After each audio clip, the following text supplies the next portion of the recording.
Imagine soaring through the skies aboard a colossal floating palace, dining in luxury, and gazing at the world through panoramic windows. Now picture that dream turning into a nightmare of flames and chaos in mere seconds. Welcome to the story of the Hindenburg, the queen of the skies, the pride of an era, and the subject of one of history's most tragic aviation disasters. But what really happened on that fateful day in 1937?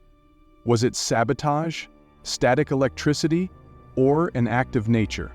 And how did humanity's fascination with conquering the skies lead us to this fiery downfall? From audacious attempts at flight in the 1500s to the revolutionary dreams of airships in the 1900s, this journey uncovers the triumphs, mysteries, and the untold stories of aviation's golden age. So let's get started. The German Zeppelin Hindenburg, queen of the skies. On the 3rd of May 1937, at around 8 p.m., the Hindenburg, a grand airship, takes off from Frankfurt, Germany, its destination across the Atlantic Ocean to America, New Jersey. There are about 97 people aboard, including 36 passengers and 61 crew members. When I say aircraft, I'm not talking about an airplane. No, the Hindenburg was an airship, a massive one. In fact, it was the world's largest airship at that time, stretching 245 meters in length. Just to give you perspective, the Boeing 747, which is massive by today's standards, pales in comparison. Even the Titanic, the largest ship in its day, was only 24 meters shorter than this airship. This is why the Hindenburg was hailed as the queen of the skies. It was also a symbol of pride for Nazi Germany. The interior was just as impressive. Passengers enjoyed a level of luxury that might surprise even today's travelers. There were rooms for sleeping, a grand dining room where meals were served, a lavish lounge that boasted a grand piano, and even a reading and writing room. Traveling aboard the Hindenburg wasn't cheap either. A single ticket cost about $700 back then, which is more than $7,000 today. It was a trip only the wealthy could afford. On the 6th of May 1937, after a 3-day journey, the Hindenburg reached its destination in America, arriving at the Lakehurst Naval Air Station in New Jersey. The landing procedure began slowly. It was around 7 p.m., and while descending, the ground crew grabbed onto the ropes. The landing style was unique for this airship. Crowds had gathered nearby to witness the historic landing. Some cameramen were also there to film the momentous occasion. As the landing was being captured, the weather took a turn for the worse. The sky became overcast with clouds and strong winds began to pick up. The captain made a sharp turn to align the airship with the wind. The ground crew rushed to secure the landing ropes. Everything seemed routine until all of a sudden a loud bang pierced the air. Almost immediately, the entire airship was engulfed in flames. In just 34 seconds, the great Hindenburg crashed to the ground in a blazing inferno. The world watched in horror as the mighty airship was reduced to a burning wreckage. The Hindenburg disaster sent shockwaves around the world. The question on everyone's mind was what caused this tragedy. Investigators and experts sought answers, and 3 major theories began to surface. The first theory suggests that the Hindenburg fell victim to sabotage. It is said that someone wanted to destroy the symbol of Nazi Germany. Some believe that an anti-Nazi activist or another country may have planted a bomb aboard the Hindenburg, leading to the explosion. There were even rumors that Adolf Hitler himself had a hand in this. Some claimed that Hitler's men planted a bomb to blow up their own airship. Why would they do this? The answer lies in the airship's creator, Hugo Eckener. Eckener was openly critical of Hitler and the Nazi regime. It was incredibly dangerous to speak out against Hitler during those times. Back in 1933, when the Nazi Party rose to power, Hitler even attempted to have Hugo Eckener arrested. But at that time, his arrest was prevented by Germany's then president, Paul von Hindenburg. Yes, you guessed it right, this airship was named after President Hindenburg. 3 years later, in 1936, when the world's largest airship was completed, Hitler's propaganda minister, Goebbels, requested that Eckener name the airship after Hitler. However, Eckener resisted. He named the airship after Hindenburg instead. This led to some speculation that Hitler ordered the airship's destruction out of jealousy or as a way to ruin Eckener's reputation. It is also worth noting that when the Hindenburg made its first voyage, the Nazi government tried to use it for propaganda purposes. In several pictures, you can see the Nazi flags trailing behind the airship. Hugo Eckener was known for being strict about safety, but once the Nazis gained control of these airships, their standards slipped. Their personnel lacked the necessary expertise, often ignoring safety protocols. But if we come to the second theory points to static electricity, which was generated by the atmosphere of the airship. You must have read about static electricity in school. It was said that the metal frame of the Hindenburg was built up with a static charge. There was a spark and the hydrogen gas in it suddenly ignited. It is said that the pilot took a sharp turn because of which this thing happened. Then comes the third theory, which focuses on a lightning strike. I told you that the weather was bad that day. It is said that there was a lightning strike which caused the hydrogen to catch fire. Actually, before understanding which theory fits the most here, we need to understand the history of airships. Today, flying in the air has become a very common thing through aeroplanes. But if we go back 500 years, people could only dream of flying in the air. In the 1500s, people used to see birds flying in the sky and felt very jealous. People used to think that if we put wings on our hands, we will also fly. So many people have tried to defy gravity and soar through the skies like birds. In 1507, a man named John Damien took a bold step towards achieving that dream. He covered his hands with chicken feathers and leaped off the roof of a castle in Scotland, flapping his arms with the hope that he could fly like a bird. However, things didn't go as planned. Instead of flying, he fell to the ground and broke his bones. When asked later why he thought his attempt failed, John confidently replied that had he used eagle feathers instead of chicken ones, he might have succeeded in taking flight. John wasn't the only one trying such daring feats. Throughout history, many people have attempted to jump from towers or high walls using makeshift wings, kites, or balloons.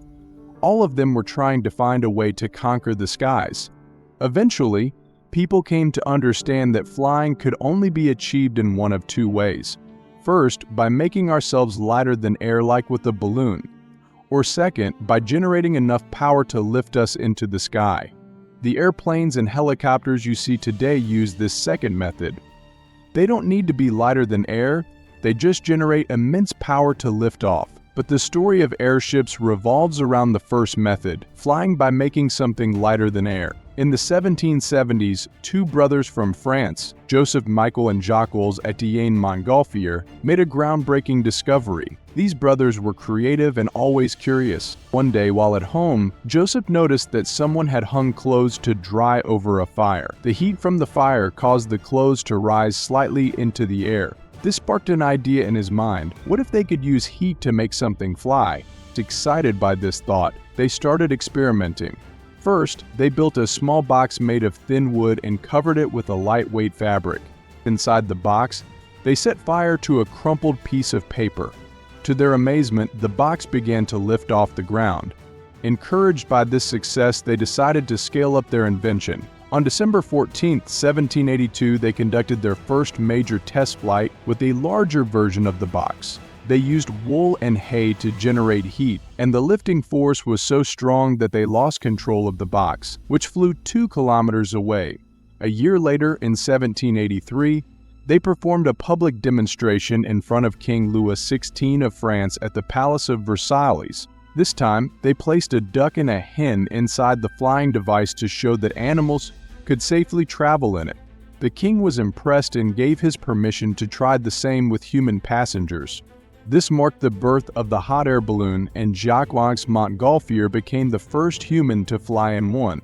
Now let's continue our journey into the skies. In the 1850s, a young boy named Ferdinand Adolf Heinrich August Graf von Zeppelin lived in a small German city. Yes, his name was a mouthful. This boy's life would take him far eventually to America, where he would witness a pivotal moment in history. During the American Civil War, Zeppelin saw that the Union Army was using balloons for military purposes. This sight ignited Zeppelin's fascination with balloons. As he advanced in his military career, his interest in airships only grew stronger. By 1874, Zeppelin had written down his ideas for an airship in his diary. By this time, balloon technology had advanced significantly.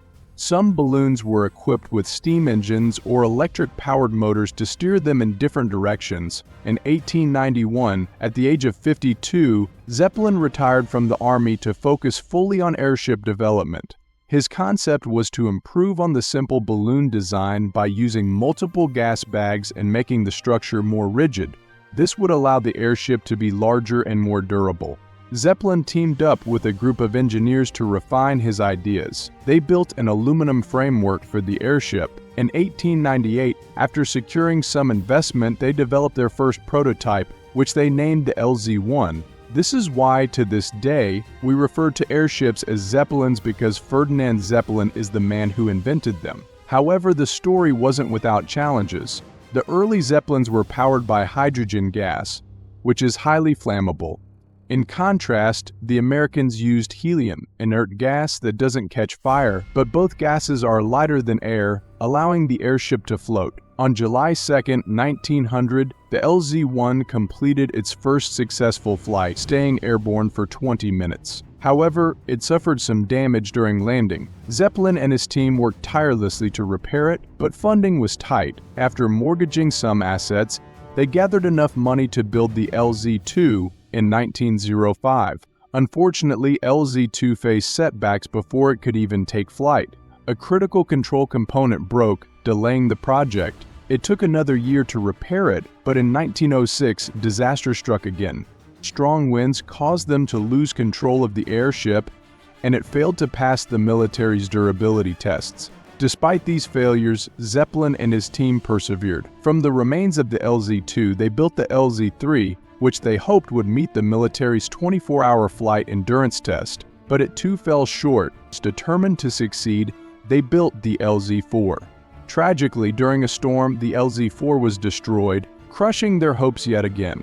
But this is where we can learn an important life lesson: try, and try again until you succeed. Around the same time as Zeppelin's struggles, in 1903, the Wright brothers achieved their first successful flight in an airplane. Their journey was one of perseverance, much like Zeppelin's. Despite many setbacks, Zeppelin's efforts started gaining public attention. People noticed how tirelessly he worked to perfect his airships, and soon, more funding came his way. With this support, Zeppelin founded his own company and made further improvements to the LZ-3. In 1908, despite bad weather, test flights were conducted, and to everyone's relief, they were successful. The LZ-3 was officially accepted by the government, and Zeppelin was finally praised for his work. In the following years, Zeppelin saw rapid improvements. However, their reign didn't last forever. By 1917, during World War I, the use of Zeppelins began to wane. When the war ended in 1918, the Treaty of Versailles was signed, prohibiting military aircraft in Germany, which had previously been the primary use for these airships. Entered Dr. Hugo Eckener, who became a key figure in this story after Zeppelin's death. Eckener took over the company and saw a new potential for airships. He believed that they could be used not just in times of war, but for commercial flights as well. In 1924, the LZ-126 took its first flight, covering a remarkable 8,000 kilometers in 80 hours. And who piloted it? None other than Hugo Eckener himself. When the airship landed in America, it was met with applause, and people hailed it as the angel of peace, a machine once used for war, now repurposed for the public. Eckener continued developing airships, and in 1928, the LZ-127 was introduced. But as the years progressed, their future took a dark turn. In 1933, the Nazi Party came to power, and Eckener, being one of the few who openly opposed Hitler, faced increasing challenges.